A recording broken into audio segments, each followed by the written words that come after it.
Welcome to Radio Row at Super Bowl 56 in Los Angeles. This is the Sports Philanthropy Network with Caleb Bradham. I'm Roy Kessel, your host. We have a very special episode right now with Kimberly Archie. Kimberly has been a long-time advocate for the health and safety of youth sports athletes. So, Kimberly, welcome to the show. Thanks for having me. We're so excited that you're here. I know you've been through a long journey, both personally as well as the area that you've been in the space long before it was fashionable to be fighting concussions and safety of athletes. So tell us how you got that process started. Well, in 2003, my oldest daughter, Tiffany, was on her high school cheer team, and her cheerleading team consisted of not only doing sideline cheers, but also competing, acrobatics, and tumbling.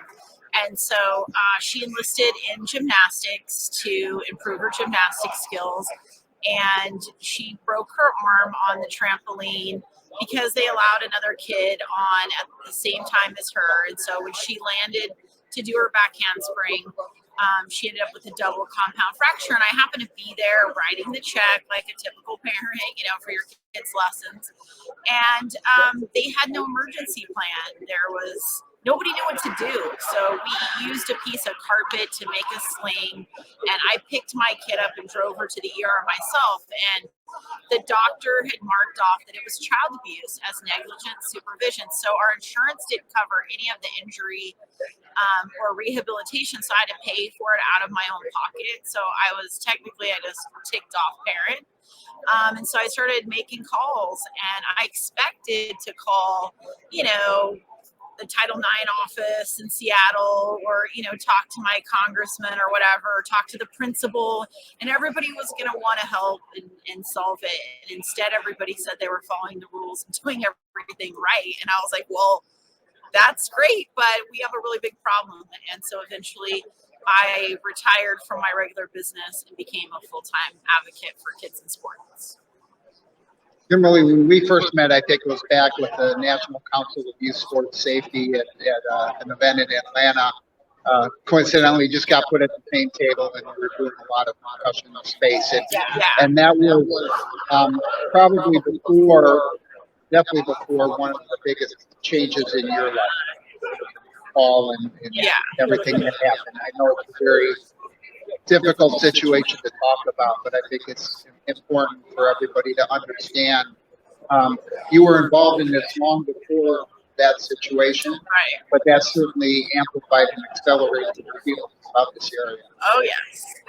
Well, I ended up working on the NFL brain injury case, and so about 8,000 hours into research on that, my son passed away from a reckless driving incident.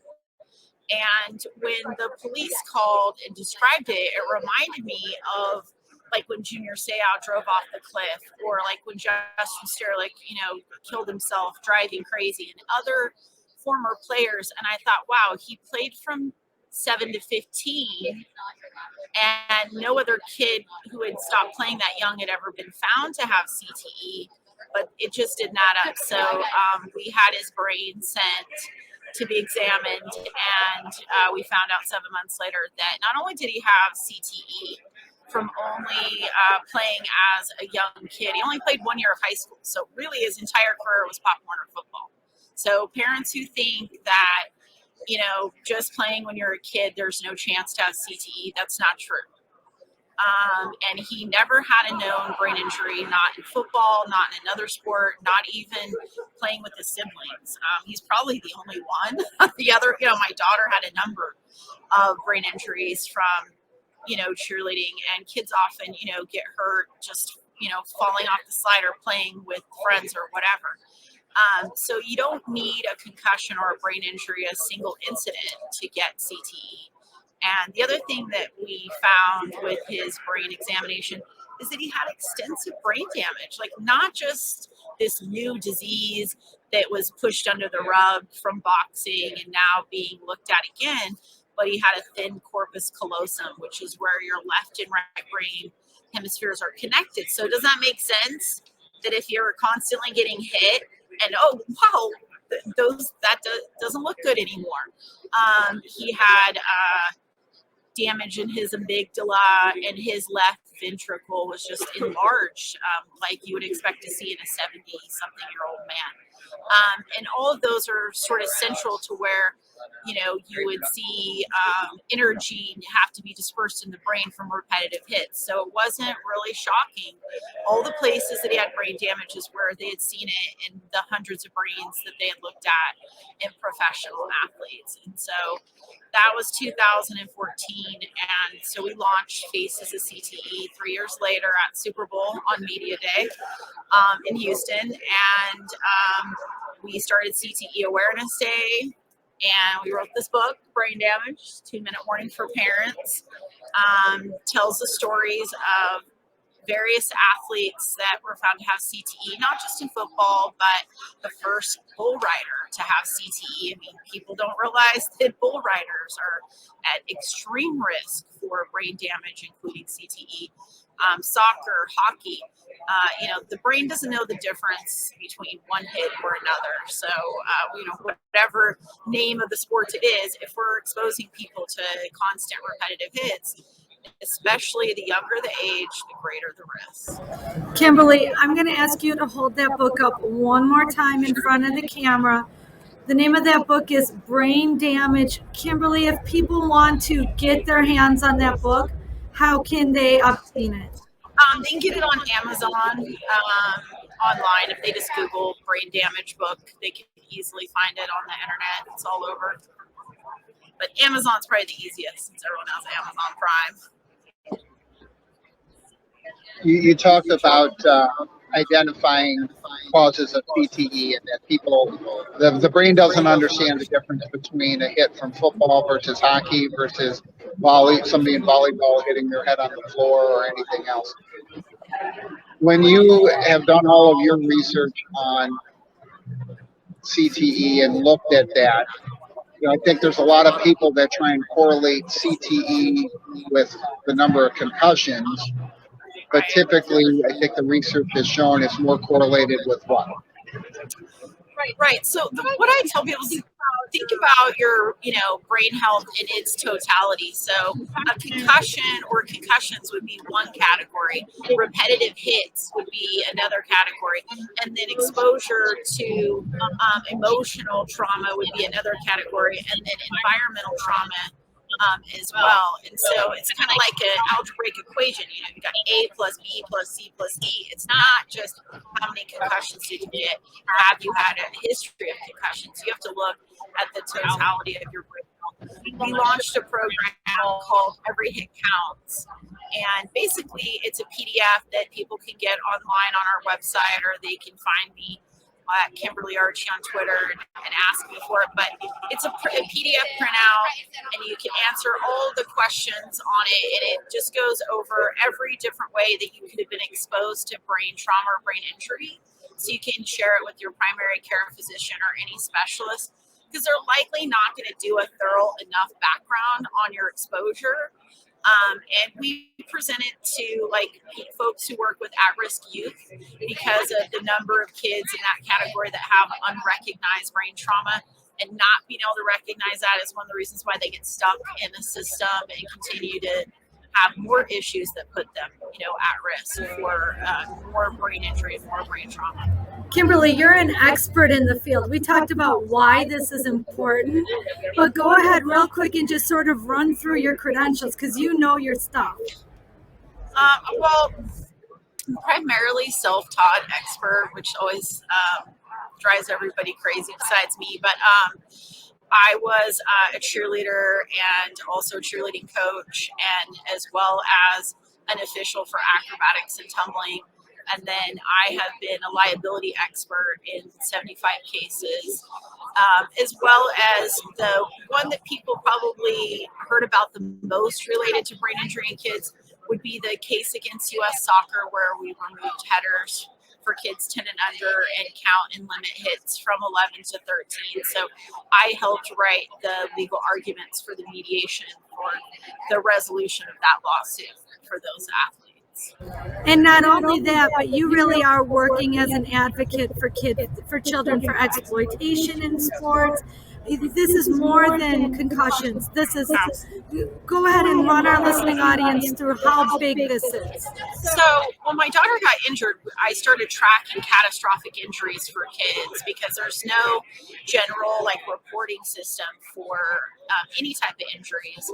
And so once you collect the data, then you start to see it isn't just about brain injuries. There's sex abuse, there's heat illness, there's all types of exploitation.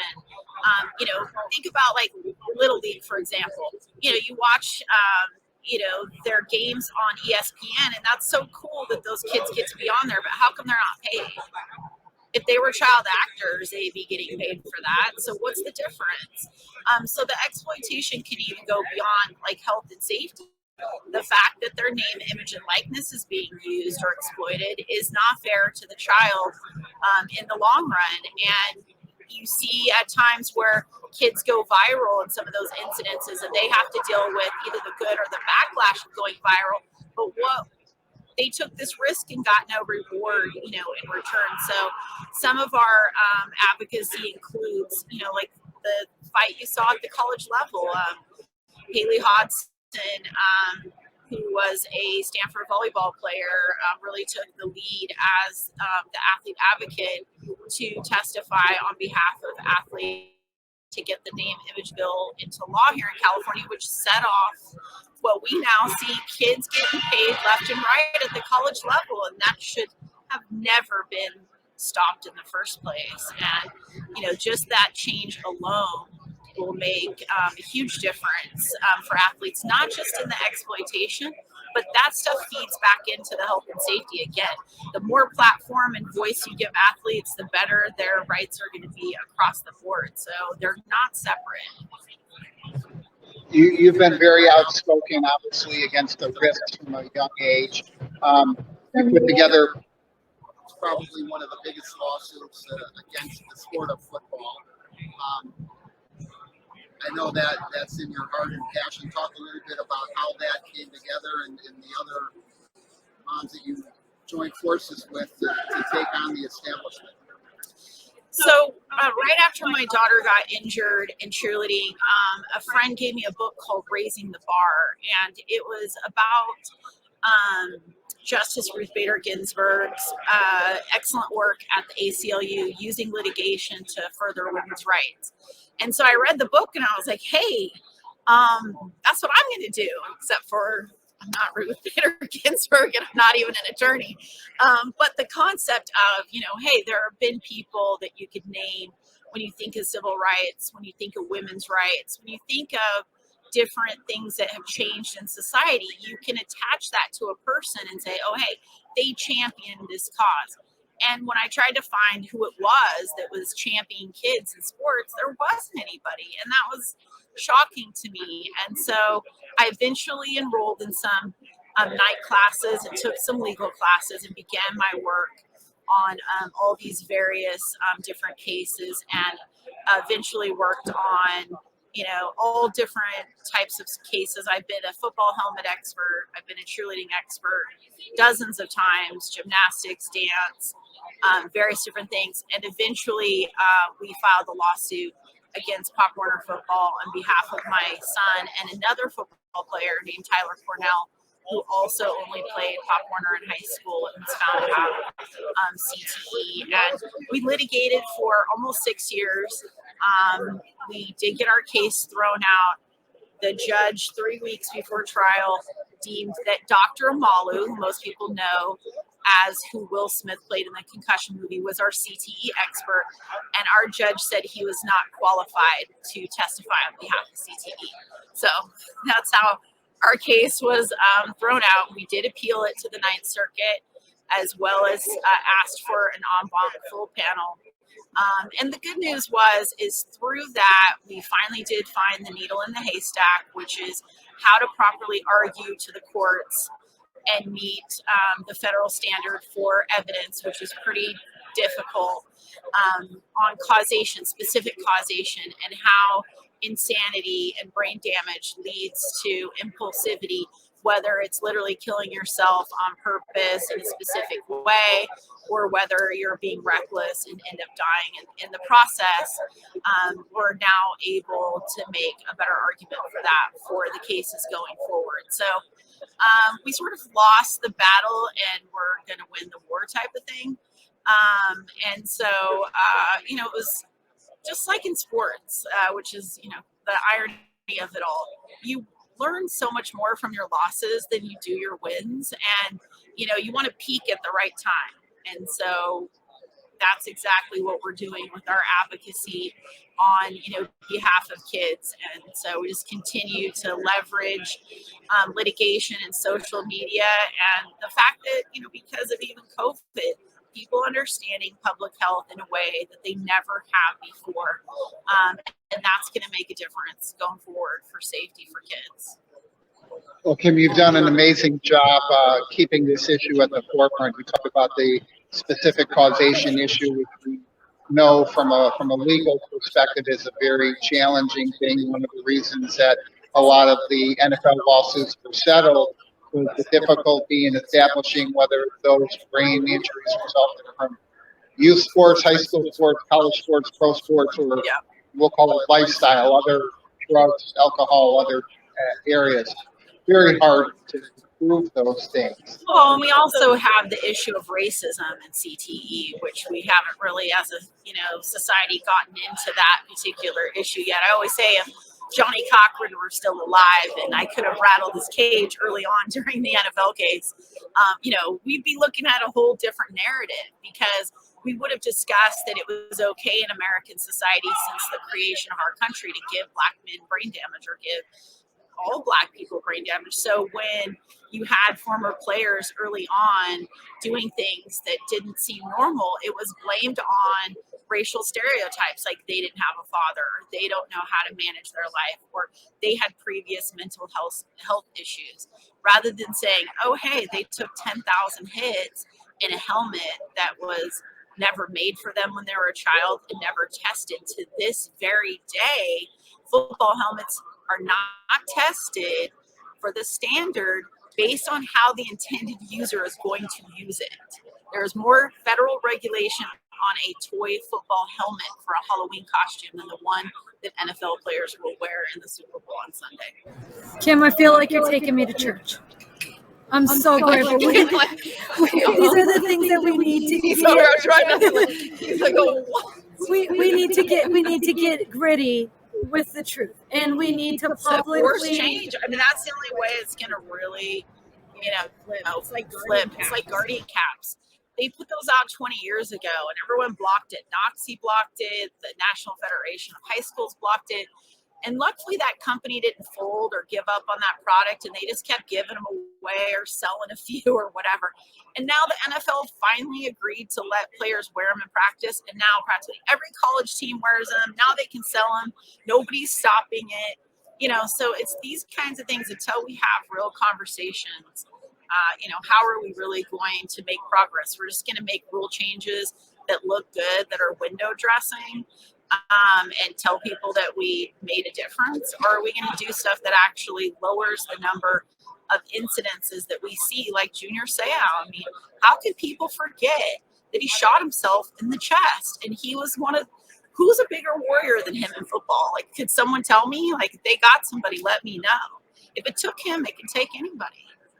Yeah, you look at the issues we talked about in terms of protecting the safety. The issue of racism and the settlement procedures in particular is very disturbing. When you brought that up at the very beginning. When the settlement first happened, it's not uncommon knowledge that race norming is used in medicine. I mean, if you through those that don't understand the concept of race norming, take people through how, not necessarily the mechanics of it, but just conceptually how that is done and why that's a problem. So let me kind of give like the cliff notes of like race norming.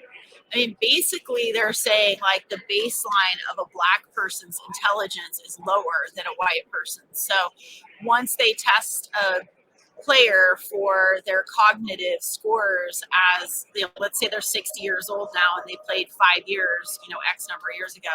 And instead of using their Wonderlook score, which they would have had for a baseline for every player that was in the settlement, and then have them take it again and say like, oh, look at the difference. This is the difference. This is why we owe them money. Instead, they used averages that said that Black players would be less smart to begin with. So when they had low scores, they shouldn't be paid anything. It's really that simple. And, the Wonderlook scores is considered a cognitive test. That was one of the beginnings of cognitive testing. So the fact that the NFL had done that, and it's also just ridiculous. I mean, I know people who love the game and don't necessarily always love the players. And I think the helmet covering their faces and people not connecting with football players in the same way they do maybe a basketball, like an NBA player, they don't connect with them, on a human level. So I think sometimes we don't see them as human and we more root for the team or we root for the essence of the game and rather than the humans themselves. And so I think, we easily overlook their humanity. Yeah, I think, Kim, I know we're almost out of time here, but I want to give you a lot of credit because I know the type of anger and hate that you face, not only on social media, but in a very real sense. And I think it's important for people to understand your perspective, not as a mom who hates the game and hates everything about sports and is trying to eliminate sports, but as somebody who has spent a large part of your lifetime advocating for health and safety for young athletes. Most people are really surprised when they read some of my older work prior to my son's death. I'm actually a lot softer person since my son died. I'm not as hard on sports as I was before because I see life a little bit differently. So my expert opinion on things hasn't changed in relation to my son's death because my opinions were based on science, not emotion. And one of the things I found really kind of interesting, like we had this big battle in California because a lawmaker introduced a bill and he called it banning tackle football, which was a dumb thing to do in the first place. You should have said something in the proactive, like health and safety, whatever, and some of the youth football coaches and dads really got involved in fighting to stop this bill. And when they pulled the bill, they put all these videos up online of all these dads crying. Here are the moms who buried their children with CTE are speaking eloquently and talking about the science and what this is based on and why we need to stop exposing kids for the same reasons that U.S. soccer took headers out. And the dads are crying saying, we saved football. You didn't really, though, did you? Because as long as you're exposing children at 5 years old and 35 pounds to repetitive hits, kids who will likely never play a game or a down in the NFL, to brain damage, and they can't be a fan later because they're dead like my son. They can't buy a jersey. They can't watch the game. They can't bet on the game. Are you really saving it? I think football is its own worst enemy sometimes, and it's ironic to be sitting in this room saying that. But, when I met with Jeff Miller, who's now the vice president of health and safety for the NFL, this was my pitch to him. Jeff, if I could show you a way to make football and all youth sports safer and the NFL make even more money and be the hero, would you be interested? And my pitch is still the same. That was before my son's death, and I have the same pitch today, the same solutions, having kids play flag until 14 and fixing the helmets and testing them properly so that we know they work in the way that people are going to wear them, and providing better, medical screening. That's not going to ruin football. It's going to help sustain it and give it longevity. And so, that's what the moms are proposing. And I challenge anybody to tell me that moms aren't the right people to tell folks what's safe and what's not and what kids need. Kimberly, I'm going to ask you to hold up that book one more time. It's called Brain Damaged. if Kimberly's message resonates with you, and like I said, this is a very gritty interview. I may have to do viewer discretion advised because I'm on the I would brink put of a trigger tears. warning. I'm on the brink of tears, Kimberly. As a mom to 8, it's hard to sit here, and the people that are watching this or listening to this, they don't know that we have 5-year NFL veteran Kitrick Taylor on my right, and executive director of Every Kid Sports, Natalie Hummel, on our left. They don't know that there's a group of us sitting here, and the energy is just filled with this heaviness of, oh my gosh, we have a problem to solve. So We still have a long ways to go, and that's you. the message. Really, is that we've done a lot of window dressing, but the real work still is left to be done. Kimberly, if people want to find you on social media and follow you, what do you use? Do you use Twitter? What do you use? I primarily am on Twitter, so just at Kimberly Archie. All right, I have Twitter at Kimberly Archie. That's for anybody listening who's not watching. KIMBERLY ARCHIE. Correct? Correct. Kimberly, giving you a minute to just speak to the dads. The moms get it. I'm a mom. I get it. Go ahead and talk to the dads and talk to the NFL.